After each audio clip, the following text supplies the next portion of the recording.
啊，今日講散戶噩夢啦，咁啊假突破啦。首先啦，咁啊先俾個定義先啊。嗱，呢本書唔知大家有冇睇過啦？唔關事㗎嚇，真係唔關事㗎。即係咩 unknown 嘅 market vision 啊？人哋有個定義，其實真係睇完都得啖笑，真係好無聊。突破係咩啊？突破咧係指喺先前嘅交易範圍，即係 trading range 啊，或者盤整形態之上或者之下嘅價格流動，即係突破向上或者突破向下就叫突破啦。咁即係其實個定義都唔知佢做乜嘅。不過唔緊要啊，即係我冇乜得罪嘅意思，純粹即係個定義係咁啦，咁樣呢啲叫突破啦。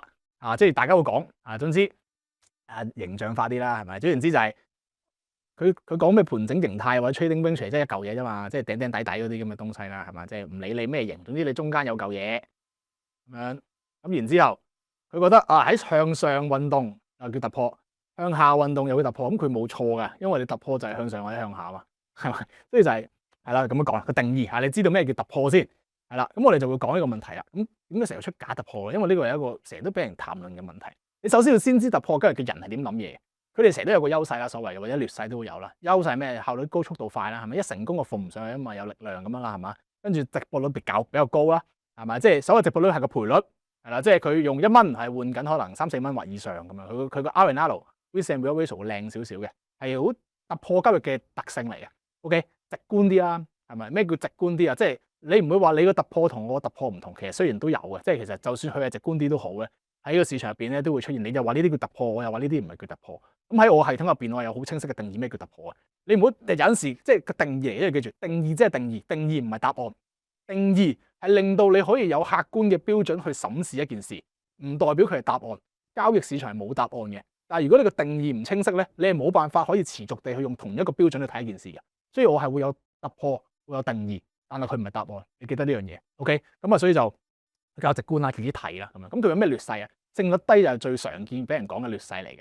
所以你成日止蝕咯，因為佢基本上係低於4成嘅勝率嘅，大部分基本上都係㗎啦。如果你 Google 就有㗎啦，唔係我講嘅。OK， 咁你見到大部分突破交易者佢哋嘅勝率傾向都係較低，但係佢哋一個 trade 咧可以掹翻好多個 trade 翻嚟嘅。咁但係其實呢樣嘢喺期貨世界係咪真係咁好運作咧？我自己覺得唔係。OK， 因為第一啦，你本身就要成日面對假突破啦。咁你人咧就好似唔中意俾人呃啊嘛。你成日覺得今次係真突破，下次係假突破，咁你成日覺得俾人呃，咁你俾人呃你又唔開心，所以你相對地容易心態比較易崩嘅。你成日都覺得個市場同你作對啊，你成日都會容易啲唔開心啦。可能你自己都係突破交易者咧，你就會明呢樣嘢嘅。咁而我自己都認為係嘅。一個期貨操作者，如果你嘅交易策略係成日都係要搏一大段行情，但係其實你又成日都要輸嘅話咧，我覺得呢個係一個好唔健康或者冇乜對你冇乜好處，或者大部分人嚟講會較難克服嘅問題嚟嘅。嗱，如果你本身係一個心理好強嘅人，跟住你其實講真，你心態強，你做咩都得㗎啦，真係㗎嘛。你心態強，你掃地都能夠掃出個未來嘅。我成日都講呢句笑話，而家都成日講嘅，真㗎嘛。你心態強就代表你咩都唔怕，你唔怕失敗，你可以不斷地做，不斷地越嚟越做越好。咁其實你做咩都會成功㗎，咁交易都唔例外啦。咁但係其實唔係大部分人都係咁㗎嘛，大部分人都係較弱㗎嘛，因為未經訓練後弱㗎嘛，正常啊。咁但係你經交易訓練，其實你心態都會越嚟越好嘅。OK， 咁但係所以呢樣嘢，所以其實對我嚟講，勝率咧係有個平衡嘅，唔可以太低嘅，你會令到自己好容易跳掣。我明白你長期玩突破交易係贏到錢嘅，如果你可以安守所有嘅本分，其實真係市場贏錢唔係想象中咁難嘅，所以一樣贏到錢。但我覺得如果係我大部分人個效率操作個頻率期貨咁樣去複式利潤去打大嘅時候咧，勝率太低咧未必係好事嚟嘅。第一就係成日指示啦，咁第二就係你個心態唔好啊，心態唔好好大件事啊，心態唔好咧同你嘅技術係相生相死嘅。你技術唔好，即係成日輸啦，咁你心態係容易啲差喎。你心態容易啲差，你係發揮唔到你原本嘅實力，你又打個折扣，你又輸，咁你係 loop 嚟㗎。咁但係如果你技術唔錯，你傾向容易啲贏，咁你冇咁容易發脾氣，你冇咁容易跳掣嘅，咁你心態就會好啦。你心態好，你技術可以繼續發揮翻你原本嘅好咯。咁其實相對係易啲玩嘅個 game，係咪？即係大家睇呢股新年財都有講啊嘛，係咪？你贏錢幾時會發脾氣啊？你贏錢唔會發脾氣噶嘛，係啊。咁但係當然你都要面對輸錢嘅時候，不過你相對地比起突破交易嘅人咧，你應該面對嘅機率係少啲嘅，即係易啲會做到成功係個概念。咁最後啦，我遮住咗呢度俾翻大家睇呢句。呢個話我下邊自己補一句嘅，戴個頭盔啦。咁其實我自己都覺得其實突破係一個切入手段，係你點樣做倉，即係我突破就入，係一個切入手段。其實佢唔係一個生態嚟嘅，即係佢唔係市場會出現突破啊嘛，佢係市場繼續出現一個流向。我成日都講咧，我哋係順應個流向嘅。順應價格嘅流向去做切入咧，先係一個頂尖交易嘅思維模式嚟嘅。突破係一個切入手段，而我認為突破唔係一個好嘅切入手段喺我嘅交易世界入邊。OK， 咁如果成熟頂尖交易者咧，其實你應該了解咩情況下用咩特定嘅手段嘅。OK，咪大家分晒㗎啦，即係有晒呢啲㗎。你點樣分、點樣做、幾時用啊、幾時做啊，好清晰嘅定義嚟嘅，唔會有模糊嘅。咁所以今次個主題係講假突破啊嘛，我哋要善用假突破，唔好問佢真突破定係假突破。我哋知道你可能會突破，咁我就係玩咗你突破嗰下，然後我反利用你突破呢下，呢個思維嚟嘅。我嘅轉頭有實戰例子話俾你知點樣做，我仲要係嗰啲好似上次我連續做俾你睇，我唔做啲例子人嘅。係啦，咁啊善用假突破啦，咁你先知道個原理係咩先？咁我點解要咁樣做？點解要諗嘢？第一個嘢你要先知，你哋呢個邏輯問題嚟嘅。假突破前，你哋先要有突破嘅。如果唔係冇得假噶嘛，係咪？即係你一定要突破咗先知佢假。譬如咩嗱，假設呢個係個價位咁樣，咁你要假突破即係咩？即係你要boom boom咁樣嘛，咁啊呃你啦，係咪？阻力假突破呃你，咁佢喺打落嚟之前，佢要向上咗先噶嘛，啱唔啱先？所以假突破前係啊，先至有突破，先會有假突破噶。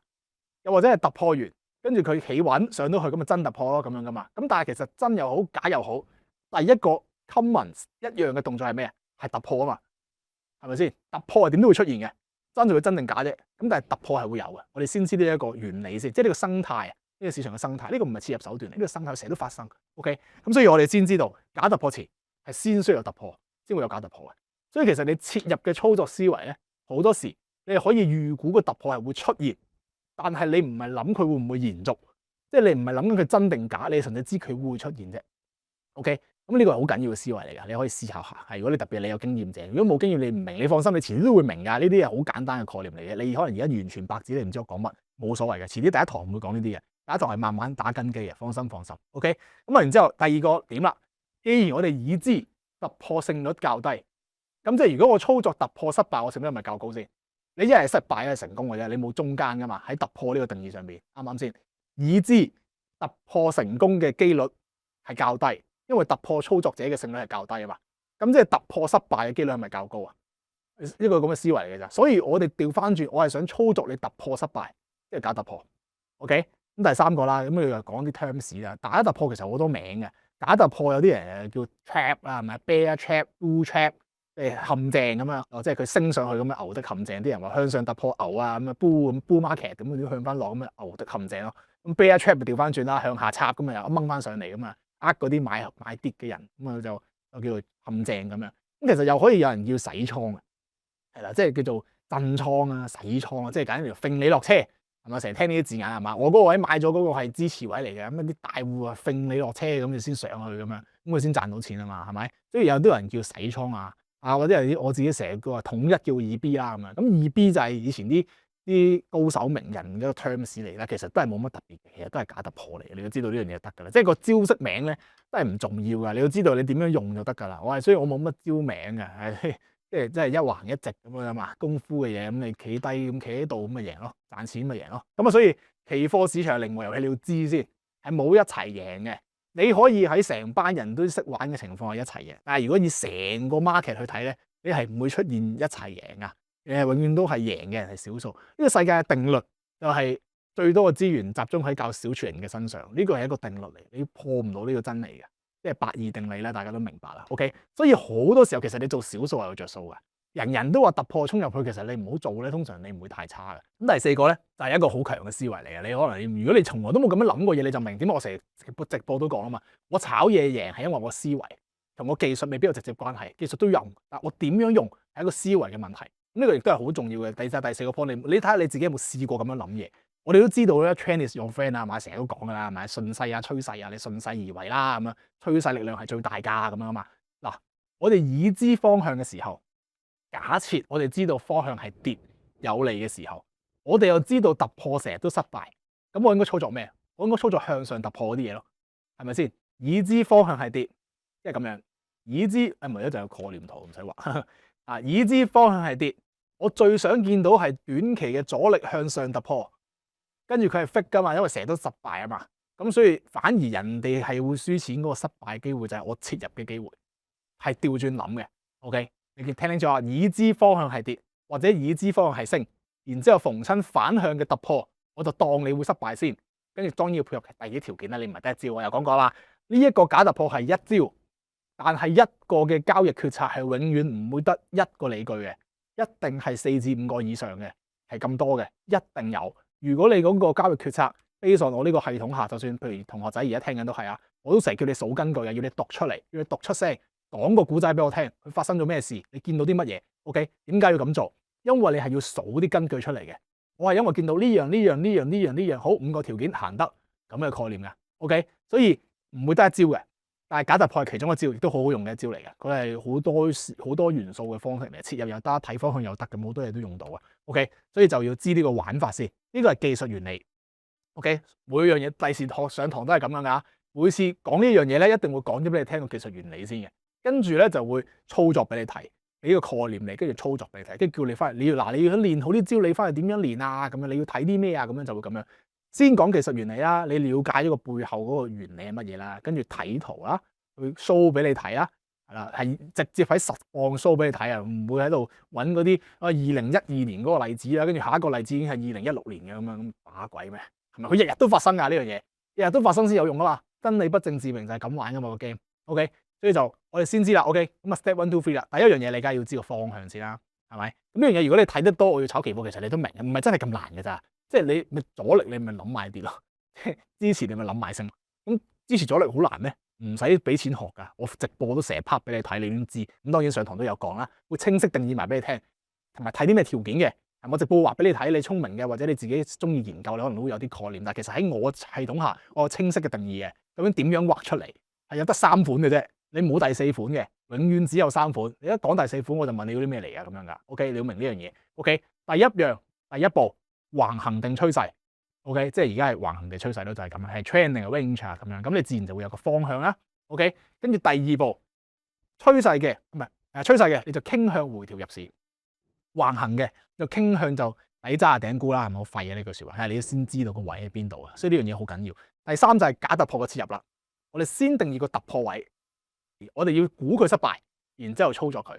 咁當然其實有第2啲根據咧會幫到你呢個焦點嘅，咁但係呢一個而家轉頭實戰俾你睇咧，我唔會講埋第2啲焦點俾你睇嘅。咁但係如果你有幸你有睇埋 Cycle One 嘅分享會咧，當時我分享嘅其中一個焦點咧就係交易所時間轉勢啊嘛，因為呢個係比較少人講嘅，比較少人知添嘅。咁我嗰陣時就講呢樣嘢，咁但係呢個其實好勁嘅。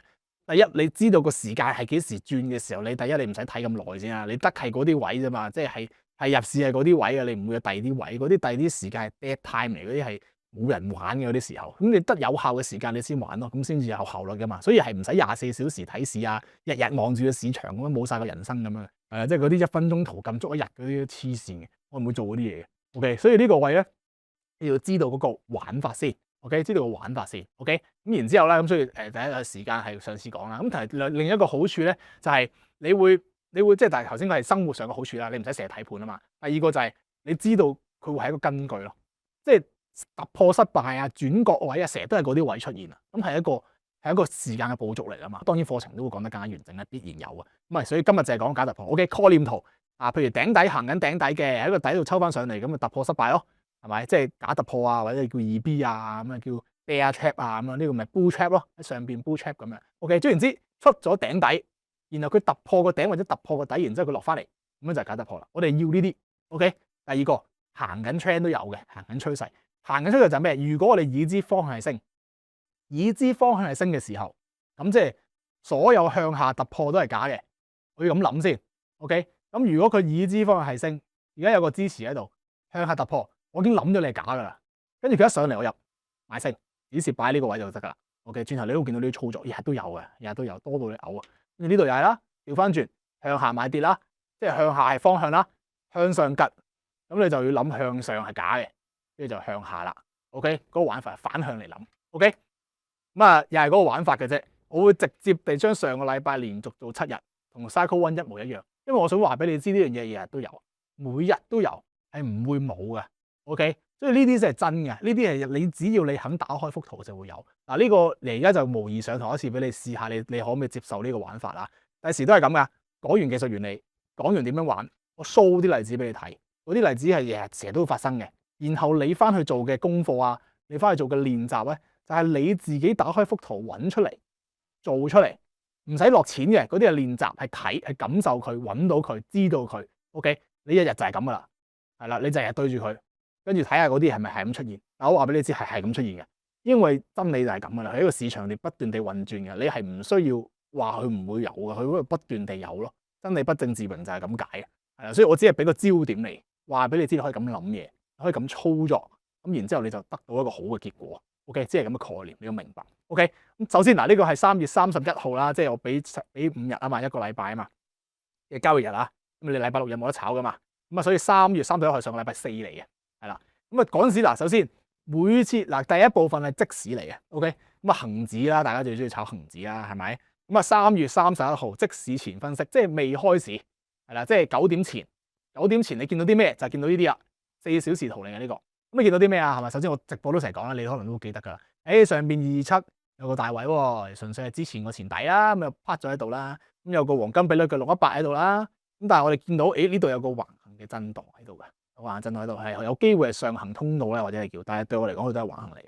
OK， 喺呢個分類入邊，喺個過程入邊好清楚。OK， 咁到大位，咁我想點啊？我諗阻力就係向下噶嘛，係咪？我會諗你向下先噶嘛。所以其實我今日個計劃就係到咗大位啦，我等待你出假突破，我就會向下操作，即係等待向上突破嘅失敗。OK， 咁然之後就即時啦，係咪？咁咧當日咧即使咧就已經向下衝啦，即係呢一個藍色線咧，即係呢一度啊嘛，見唔見到呢度有個藍色線嘅？係啦，佢喺上邊咧當時嘅時候嗰個夜期咧就已經向上衝咗，然之後直接開市咧就一下衝落嚟。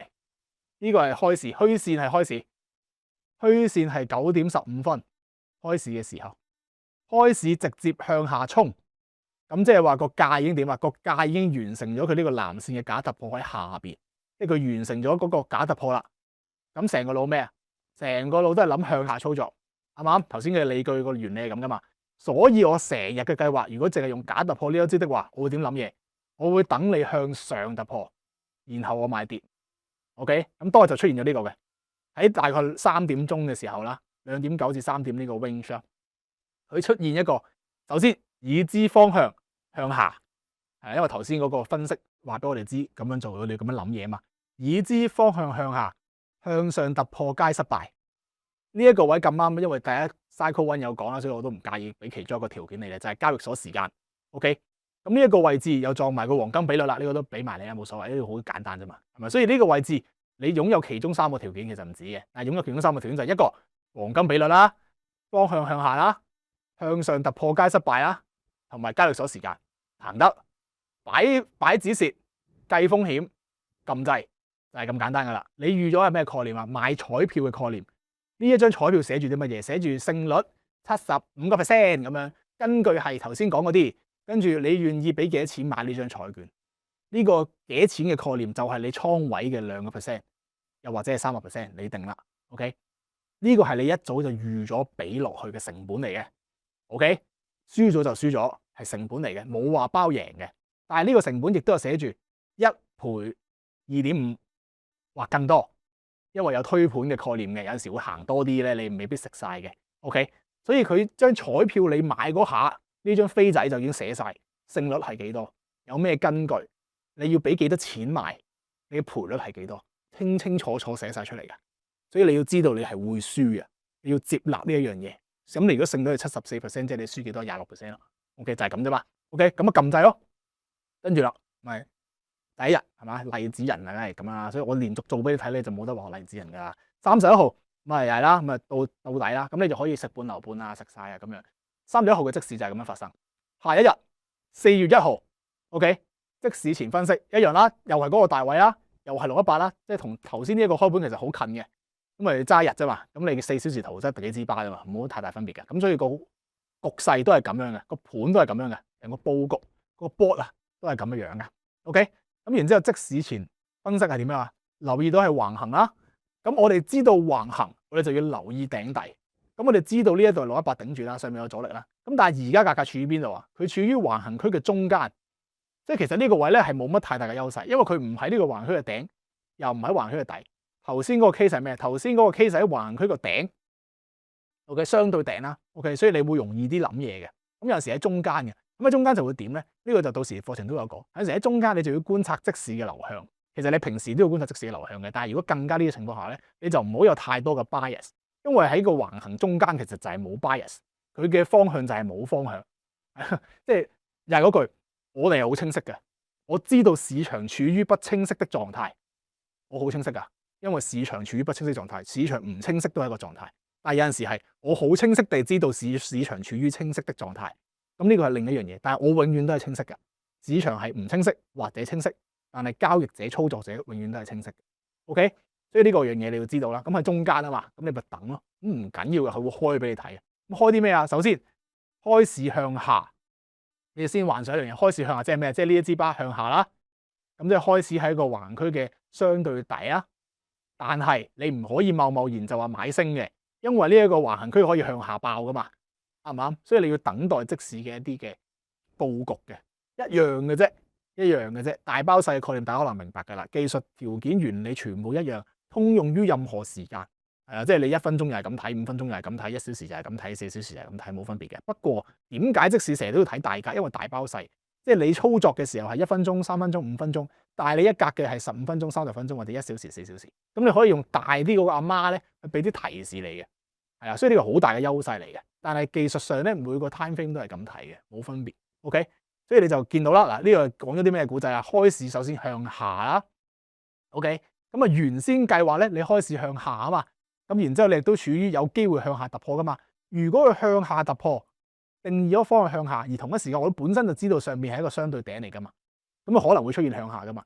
如果佢出現向下，我就等向上嘅突破失敗，跟住買向下啊嘛，係咪？所以原計劃我係等向上突破失敗，但係佢一路都冇噶，一路都冇出現過呢啲咁嘅嘢俾你，你冇得用係啦。咁然之後跟住啦，其後收復咗開市嘅高位，佢開市喺呢度飛落去嘅，開市嗰個高位收復。要你留意到係有兩個頂咧頂過2次嘅，一次喺呢度，第二次喺度，跟住收復，跟住就可以諗嘢啦。第一個 plan， 你急插落嚟，咁就即係向上突破失敗啊，咁就買跌，即係假突破啊。又或者呢個位置，你係先向下，即係做一啲向下嘅嘢啦，但係然之後你又再向上，但係你要發生喺呢一個區域上邊嘅，即係嗰啲阻力變支持嗰啲概念啊。又有一個，如果你而家唔知咩嚟，唔緊要，遲啲都會有嘅。OK。即係有一個咁樣嘅思維遊戲嚟嘅，一早就知嘅啦。兩個 plan， 即刻插買跌，又或者你喺日藍色線以上，係啦，然之後你再啲向下向上，就變咗向下突破失敗就買向上，即係你要喺藍色線以上發生先得啊。OK，咁你就會發生啲咩咧？之後啦，之後咧再行遠啲啦，藍色線都係嗰條嘅啫，係啦，方向就變咗向上啦。因為頭先價格向上玩啊嘛，佢喺上邊發生，喺藍色線上邊繼續延續。OK， 咁然之後行到呢個位就出現呢個情況啦。同一個位嚟嘅，你見到藍色線呢度1點2點，我不如開埋嗰日啦，咁你會易啲睇，易啲講。頭先嗰個係呢度嚟嘅，4月1號，呢個係5分鐘圖。冇所謂㗎，5分鐘、3分鐘、1分鐘都得㗎，一樣操作到㗎。不過有時驚啲巴太多咧，所以啲例子俾大家呢個位嘅時候咧，我就俾一個係5分鐘嘅你咯，一樣得㗎，冇分別。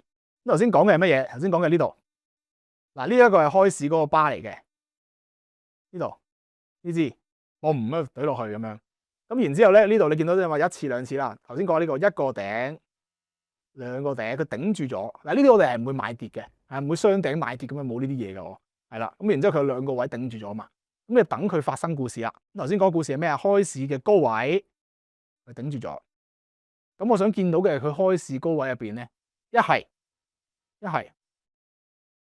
頭先係咁樣嘛，一係嘭咁樣懟落嚟，咁我就買跌，係啦。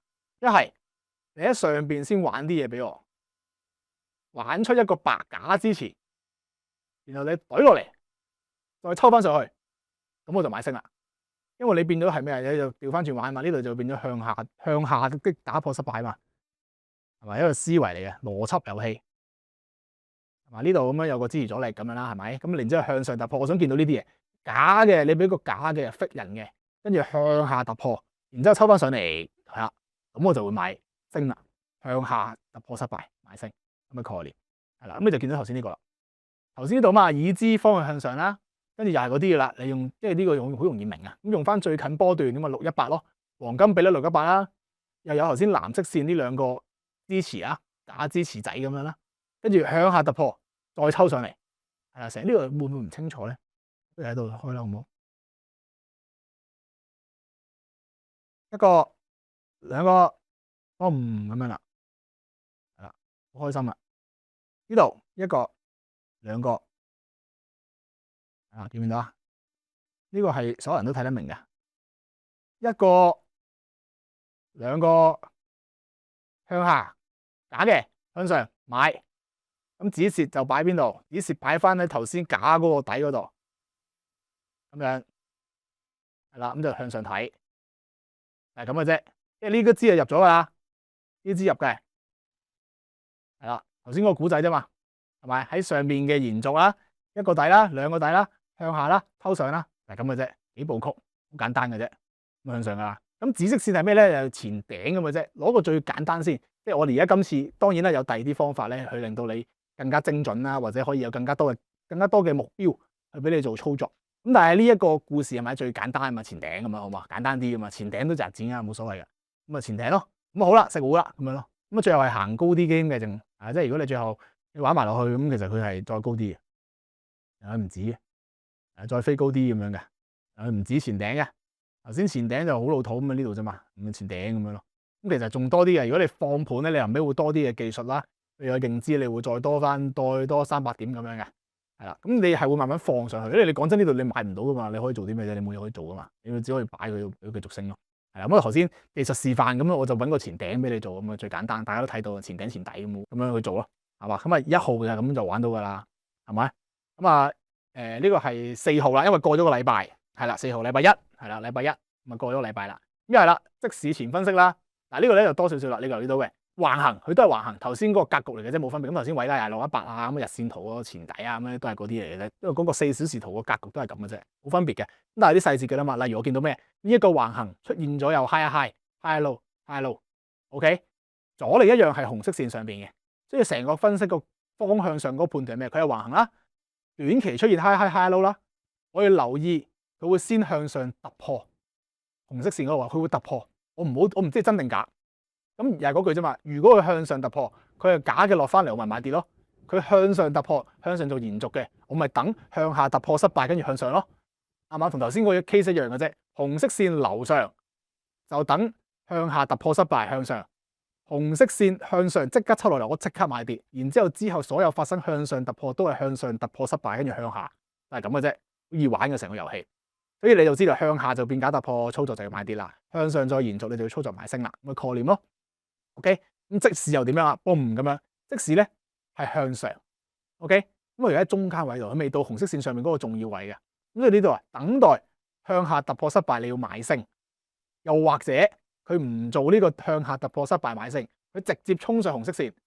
如果直接衝上紅色線，即係頭先呢度，如果直接衝上去向下，即刻買跌。OK。即係當然你配合埋頭先嗰啲就最好啦，係咪？因為你呢個1分鐘圖啊嘛，係咪？咁但係如果唔係，你就可以等。如果佢落翻下邊，佢未到紅色線之前，佢未報到前，佢出現向下突破失敗，你可以買升。玩到紅色線就好啦。個概念就係咁，即係睇佢到邊邊先，咪等咯。啊，等到呢度啦，佢未到紅線，跟住佢咁樣飛落嚟，又係呢啲啦，係嘛？一般人個腦會諗咩啊？哇，向下突破啊！向下突破個開市低位啊，買跌啦，啊或者有啲再好似勁啲咁啊，回測係咪啊 ？retest 咯 ，retest 個底咯，向下啦，買跌啦，喂咁樣咯，好多人都係咁教，咁咪又輸錢咯，係啦，所以大部分人都係輸錢嘅真理嚟嘅，係啦，所以佢未到紅線之前，我嘅概念就好簡單，你未完成任務，所以開市前出現向下突破失敗就係買升，咁呢個就係向下突破失敗咯，係咪？嗱呢個係開市啊嘛，開市低啊，開市低俾人驗證咗3次啦。跟住向下突破啦，跟住有傻仔突破買跌啦，亦都有啲都係傻仔，但係以為冇咁醒，即係以為冇咁傻嘅就做 retest 買跌啦，又係輸噶。咁但係最後發覺你唔會做呢啲嘢噶嘛。咁當我唔做呢啲嘢咧，我就係冇 trade 啫，我係唔會輸錢嘅。咁但係我等緊我嘅嘢，我嘅嘢就係呢啲嘢。咁你就係向上抽翻上嚟，上翻嚟跌唔到買升，玩到紅線，因為我頭先目標就係紅線。OK，咁樣咯。咁然之後又係嗰句啦。你前邊其實都到咗啊，不過呢度爭少少，我當你唔計，咁咪唔俾你咯。不過如果其實正常情況下，你到呢度咧，你都會做保護噶啦，即係你唔會俾佢跌翻咁多咧，冇翻成80點，你會俾翻佢㗎，唔會㗎，你一定會保護自己嘅，即係食8成食7成咁樣啲概念。所以到紅線你就要知道係思考點出現，你要去做動作咁樣。OK， 到達紅線啦，咁你就知咩有機會出假突破㗎嘛，所以你就要保護自己啦，係啦。一般人咧突破買升噶嘛，所以呢啲時候你好走啊。人哋諗緊衝入去，你好走，你俾啲貨佢，即係個概念就係咁樣。你調翻轉做少數，記得做少數。個個叫你咁樣買，你就唔好咁樣買啊，fit你啊。OK，佢有時冇心 fit你，不過可能佢根本都唔係炒嘢咯，佢咪咁樣講咯。但係佢根本就唔得嘅嗰招，係啦咁樣咯。所以你要知道呢個概念係啦，直接食糊啊，食部分啦，思考點出現咗。OK，你食晒又得，你中意食50%、80%又得，但係記得咩？風險先係一切，一定要拱上嚟，唔好俾自己再輸錢。風險先係一切。OK，呢個咁樣玩。下一日啦，繼續做啦。4月6號啊，即係琴日係啦，一樣啦，又係咁啊，好悶啊，又係咁啊，紅色線啦，618啦，日線圖嘅阻力啦。而今次喺上邊咯，即係同頭先嗰個諗法一樣嘅，大圖到大位。如果突破向下，即係假突破，買跌，即刻買跌。OK，如果係向上，或者你會等方向睇跌，跟住等向上突破失敗，跟住買跌啦。總之方向係跌啦。如果你喺收喺紅色線下邊，咁如果喺上邊，你就要睇升。你就等向下突破失敗向上，一樣嘅啫嚇，同一個邏輯嚟嘅啫。OK，跟住點啊？跟住一開始向下衝個磅咁啊，向下即係假突破啦。咁但係咧，你唔好呢個時候即刻衝去買跌，因為點解？指示好遠啊嘛。如果呢個時候你即刻買跌，咁你指示咧就擺喺上邊嘅啦，擺到成400-500點咁樣噶啦。咁我哋唔做呢啲嘢，咪等咯。等咩？等向上突破失敗咯。因為方向係跌啊嘛，啱唔啱？開始衝落嚟，大圖假突破，未來方向你都要睇跌。向上突破失敗嚟買跌啊！呢個咧我都覺得係唔係太清晰嘅，但係今日好多人做到嘅，原理係因為第二啲根據嘅，我唔係淨係得假突破呢個根據啊嘛。但係如果你 base on 假突破呢個根據咧，呢個係唔清晰嘅，但係個原理都係一樣嘅，即係又係你等啲嘢突破啫嘛。咁你前邊有個高位喺度做咗，喺呢度做咗個高位啦，咁啊向上突破啦，咁啊落翻嚟啦，咁亦都係時間位啦，咁加埋個時間位係之後出嘅，呢個係時間位，呢個所謂嘅雙頂係嗰個時間位嚟嘅。又係嗰個係啦，即係2點半至3點啊。Cycle One 嗰陣時都有嗰個分享會都有講過，係啦。即係其實呢個位你就可以唔做嘅。如果你嘅認知只有假突破，佢係冇頭先嗰啲咁清晰嘅，冇咁靚嘅所謂，咁係可以唔做嘅。但係如果你有第二啲根據輔助你，呢個係你做到嘅，係啦。咁呢個係有第二啲輔助嘅根據嘅，咁就喺頭先嗰度第二啲啦。OK，記得係加埋㗎。我哋做咗決策係冇得一個原因嘅，你得一個原因嘅決策永遠都係唔係話好好咯。咁所以就有啲共鳴啊，咁例如交易所轉勢我都有講啦，有第二啲技術嘅共鳴。OK，止賺位係前低嘅啫，同頭先嗰啲技術啦，我唔玩咁多量度又度嚟度去又延伸又成咁樣啦，淨係用最基本嗰啲前頂底。OK， boom 咁啊又中啦，前止賺位係前低到咗，咁最後呢一個位真係個時間位嚟，係啦，我係唔會即係如果你當然呢個位都有第二啲技術可以做嘅，我今日就係講翻假突破。OK， 全部都係即時。今日大家又好忙啊，成日都問呢個問題，我好忙啊，要翻工。咁咪冇得做炒家啦，玩唔到即市啦咁樣，冇呢個問題嘅。頭先嗰啲叫 day trade， 呢啲叫 day trade，OK？short term trade 俾埋你睇，即係1個禮拜內做嘅啫，即係1個禮拜你有就有，冇就冇嘅啫。定時定候，歐盤尾盤，歐盤尾盤係得嗰個時間嘅啫，你冇第二啲嘢可以做嘅，你唔會喺第二啲時候你睇個市你會有機會。我成日都講句説話，你係冇超能力嘅，你望住個市係唔識喐嘅，佢唔會話你望多啲佢就會升多啲嘅。所以其實佢根本就係定時定係有啲嘢會發生，而我哋定時定候已經定咗俾你，就係嗰啲時間你就要睇盤，嗰啲時間你就要望市場，係嗰陣時就係嗰陣時睇。你第二啲時候你唔使睇，第二啲時候你係陪下屋企人去食下飯，去做下運動，去睇下書或者做下練習，冇嘢俾你做。你唔會你日日望住嗰個1分鐘圖撳，跟住一日7個吹會勁啲嘅，唔好做呢啲嘢，係玩唔長嘅，嗰啲係假嘅。OK， 所以就係咁樣玩法。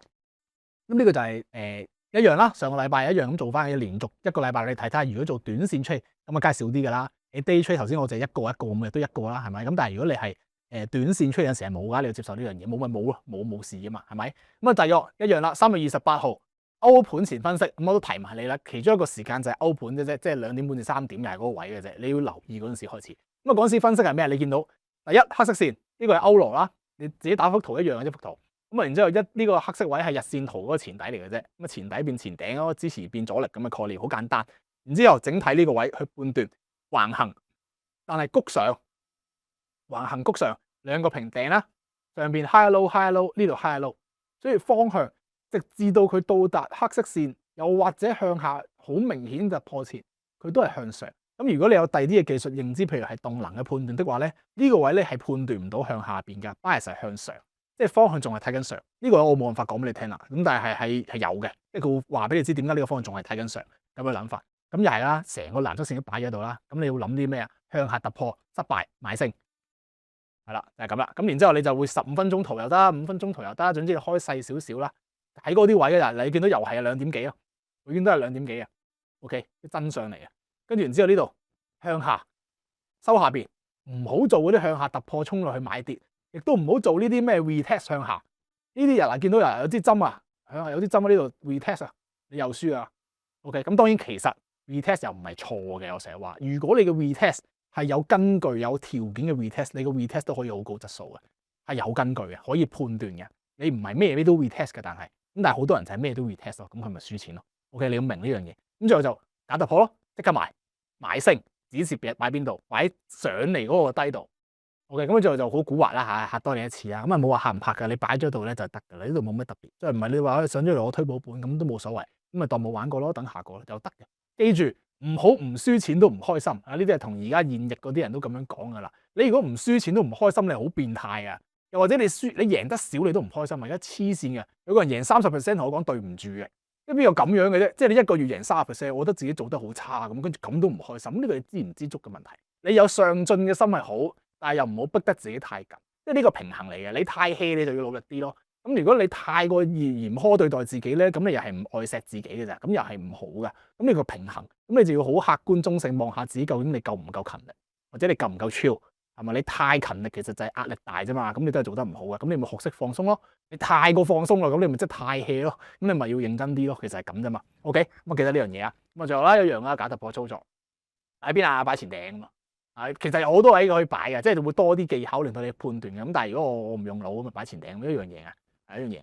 咁啊第一日啦，28號係啦，都係嗰個位。OK，收到。Overrun 啊，快啲講完。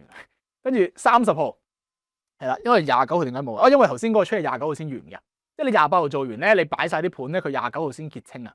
咁所以29號先食到糊啊，即係擺咗一日。咁所以就冇啊，擺一日。就擺一日算唔算耐啊？算唔算遲啊？擺得快啊？唔知咧。總之就擺咗一日。所以你冇嘢做啊，你直接你個 trade 完成先有得做啊嘛。咁下一個就繼續下一日就分析咯。30號又分析啦，又係咁啦，又係呢個位啦。咁又係頭先個玩法啦。如向上突破企穩向上，咁啊等向下突破失敗向上，又或者向上突破即刻向下，即係即刻買跌咁樣咯。咁然之後向下跌咗啦，咁就所有向上突破都係失敗買跌咁樣咯。咁玩嘅就一模一樣，成個週期咁樣，又係呢618咁，你知道係阻力咁樣嘅概念啦，好冇？咁上去最後啦，30號係冇嘅。冇出現任何嗰啲咩站穩上升嗰啲，你買唔到。呢啲冇站穩上升嘅，呢啲唔係，呢啲冇啊。嗱，你譬如呢啲咁樣，你揞上去，但係佢冇向下突破失敗啊嘛，咁咪冇咯。如果呢個向下突破失敗向上都可以買升呢度嘅話，咁但係冇出現到，即係呢度係冇 trade 嘅。30號你冇 trade，咁31號又係啦，個格局冇改變噶嘛，一樣都係咁，你成個計劃都仲係咁樣噶嘛，冇分別噶嘛。呢個15分鐘圖嚟嘅，咁你31號就繼續啦，等歐盤啦，又係歐盤啦，我永遠都係歐盤先做嘢嘅啫，歐盤。又係呢啲啦，大圖你已知係咩？假突破歐盤嘅時候已經收落嚟㗎啦，喺下邊呢度㗎，即係你已知係出現咗頭先呢個向上向下，已知下跌，已知下跌就諗向上突破失敗，呢度突破失敗又撞埋翻嗰個位買跌咯，好合理啦，係咪？成個思維一模一樣嘅，咁個止賺擺喺邊啊？